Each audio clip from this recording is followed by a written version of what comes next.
వచ్చింటే బాగున్నాం. 21:15 చదవండి.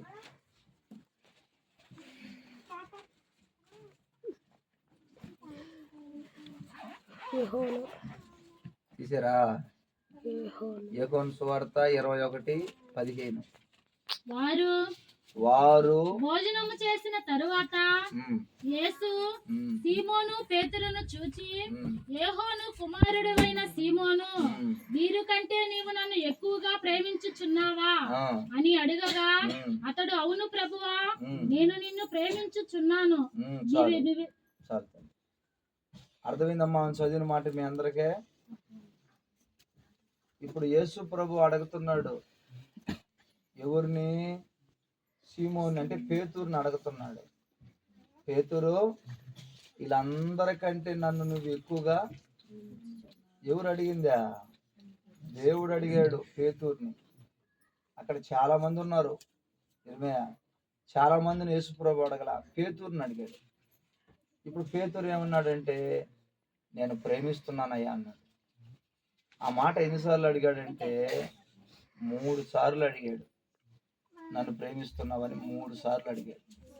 ఈ 3 సార్లు పేతురు అన్నాడు, నేను నిన్ను ప్రేమిస్తున్నానయ్యా, ప్రేమిస్తున్నానయ్యా, ప్రేమిస్తున్నానయ్యా. ఒక మాట చదవండి, కీర్తనల గ్రంథం 4వ అధ్యాయము 2వ వాక్యాన్ని చూడండి. చూడమ్మా, కీర్తనల గ్రంథం 4:2. నరులారా ఎంతకాలము నా గౌరవమును అవమానముగా మార్చెదరు. అవమానంగా నా గౌరవాన్ని మీరు మారుస్తారు. ఎంతకాలము వ్యర్థమైన దానిని ప్రేమించెదరు. యేసు ప్రభు చెప్తున్నాడు ఇక్కడ, ఎంతకాలం మీరు వ్యర్థమైన వాటిని ప్రేమిస్తారు. కీర్తన గ్రంథంలో చెప్పింది ఎవరు రాము? కీర్తన గ్రంథంలో మాట్లాడింది ఎవరు? ఆయనే. యోహాను సువార్తలో మాట్లాడింది ఎవరు? ఆయనే. ఇప్పుడు యేసు ప్రభు అంటున్నాడు యోహాను సువార్తలో, సీమోను నన్ను ప్రేమిస్తున్నావా అని అడిగాడు. కీర్తన గ్రంథంలో ఏమన్నాడు? నరులారా అన్నాడు. అంటే మన అందరితో మాట్లాడుతున్నాడు. ఎంతకాలం మీరు వ్యర్థమైన వాటిని ప్రేమిస్తారు? చెప్పండి, వ్యర్థమైన వాటి అనండి. ఈ రోజుల్లో ఒక నరుడు దేని ప్రేమిస్తున్నాడంట? మాట్లాడండి గట్టిగా. దేని ప్రేమిస్తున్నాడంట? వ్యర్థమైన వాటిని ప్రేమిస్తున్నాడంట.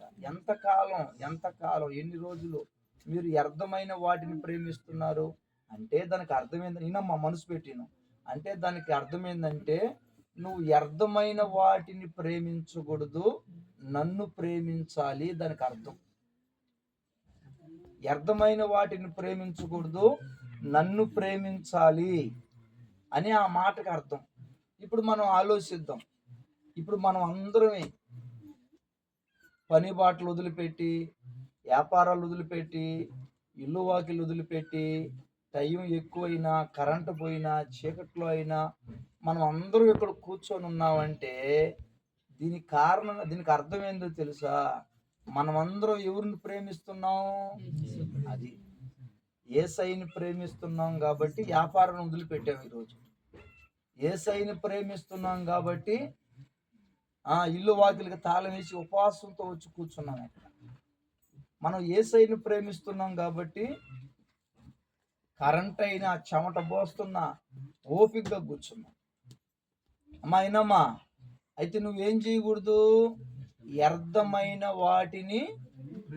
ఈరోజు చాలా మంది భార్యలు, నేను విమర్శించట్లా అమ్మా, భార్యలు అనబడిన వారు, భర్తలు అనబడిన వారు, చిన్నపిల్లలు అనబడిన వారు, యవనస్తులు, ముసలోళ్ళు వ్యర్థమైన వాటిని ప్రేమించి ఎద్దులుగా మారిపోతున్నారు.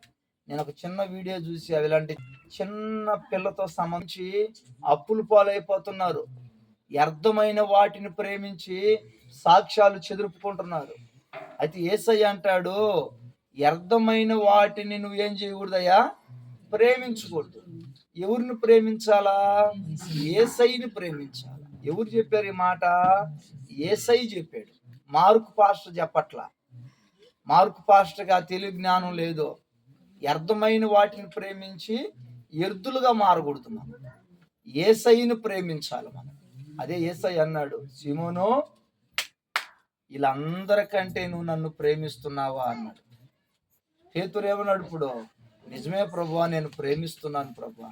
పిల్లరా, ఈ వాక్యం నేను చదివేటప్పుడు, ఈ వాక్యం కొంచెం నా మనసులోకి వెళ్ళేటప్పుడు నేను కొంచెం ఆలోచించా. యేసయ్యని నమ్ముకున్నాం మనం, ఇంకంతే కదా. మళ్ళీ ఈ ప్రేమించటం ఏంది? యేసయ్యని నమ్మేసుకున్నాం, బాప్తీసాలు పొందేసుకున్నాం, ప్రతి ఆదివారం చర్చికి వస్తున్నాం. మా వినాల, మనసు పెట్టి వినాల.